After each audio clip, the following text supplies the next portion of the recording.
ಹೇಳಿದ್ದಾರೆ ಅವರು. ಶಿಕ್ಷಕರ ಕೊರತೆ ನಾವು ಅಪಾಯಿಂಟ್ಮೆಂಟ್ ಮಾಡ್ಕೋತೀವಿ ಅಂತ ಹೇಳಿದ್ದಾರೆ. ಮಾಡ್ಬೋದು ಅವರು, ಯಾಕಂದರೆ ಶಿಕ್ಷಕರ ನಂಬಲ್ಲಿ ಭಾಳಷ್ಟು ಕೊರತೆ ಇದೆ.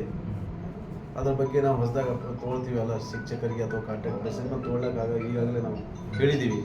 ಕಾಂಟ್ರಾಕ್ಟ್ ಬೇಸಿಸ್ ಮೇಲೆ ತೊಗೊಳ್ತಾ ಇದ್ದಾರೆ. ಕಾಂಟ್ರಾಕ್ಟ್ ಬೇಸಿಸ್ ಮೇಲೆ ಈಗ ಆಲ್ರೆಡಿ ತೊಗೊಳ್ತಾರೆ.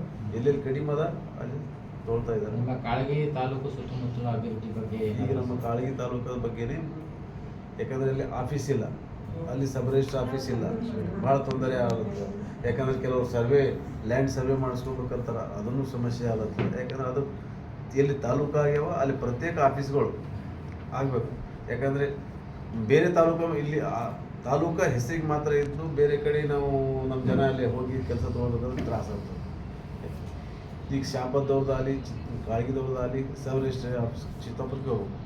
ಅಲ್ಲಿ ಚಿತ್ತಾಪುರದಾಗ ಕ್ಯೂ ಭಾಳಷ್ಟು. ಹೊಸ ತಾಲೂಕುಗಳಿಗೆ ಆಲ್ಮೋಸ್ಟ್ ಕಚೇರಿಗಳಿಲ್ಲ. ಕೇಂದ್ರ ಆಡಳಿತ ಪ್ರದೇಶ. ಈಗ ನಾವು ಕಾಳಗಿ ಕೆಲವು ಕಡೆ ಸಮಸ್ಯೆ ಏನಂದ್ರೆ ಲ್ಯಾಂಡ್ ಕೊಟ್ಟಿಲ್ಲ. ಮಿನಿ ವಿಧಾನಸೌಧಕ್ಕೆ ತಾಲೂಕು ಆಫೀಸ್ಗಳಿಗೆ ನಮ್ಮಲ್ಲಿ 4 ಎಕರೆ ಲ್ಯಾಂಡ್ ಕೊಟ್ಟಿದ್ದೀವಿ ನಾವು ಆಲ್ರೆಡಿ.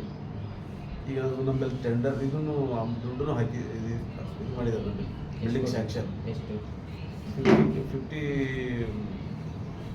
ಕ್ರೋರ್ಸ್ ಏನು ಹಾಕಿಲ್ಲ. ಎಲ್ಲಿ ಸರ್, ಯಾವ ಭಾಗದಲ್ಲಿ? ಕಾಳಗಿ. ಅದೇ ಎಲ್ಲಿ ಸರೌಂಡಿಂಗ್ ಎಲ್ಲಿ ಸರ್ ಏರಿಯಾ? 4 ಎಕರೆ ಲ್ಯಾಂಡ್ ಕೊಟ್ಟದ್ರಿ. ಈಗ ಅಷ್ಟು ಅಮೌಂಟ್ ಅಷ್ಟು ಇದು ಮಾಡಿದ್ರೆ ಅಷ್ಟು ಬಿಡುಗಡೆ ಇನ್ನೂ ಆಗಿಲ್ಲ. ಪೈಲಟ್ ತಾಲೂಕುಗಳು ಅಂತೇಳಿ ಇದೊಂದು ಇನ್ನೊಂದು 2ರ ಮೀನ ಯಾವುದೋ ನೋಡಿದ್ದಾರೆ. ಬಟ್ ನೀವೇನಾದರೂ ಈ ಬಾರಿ ಆರಂಭ ಮಾಡಿಸ್ಬೋದಾ? ಈಗ ನಮ್ಮದು ಈ ಬಾರಿ ನಾವು ಮೊದಲು ಆದ್ಯತೆ ಕೊಡೋದು ನಮ್ಮ ಸಬ್ ರಿಜಿಸ್ಟ್ರಿ ಆಫೀಸ್. ಯಾಕಂದ್ರೆ ಭಾಳ ತೊಂದರೆ ಅದ. ಸಬ್ ರಿಜಿಸ್ಟ್ರಿ ಆಫೀಸ್ಗೆ ನಾವು ಒತ್ತಾಯ ಮಾಡಿ ಪ್ರಯತ್ನ ಮಾಡೋದು.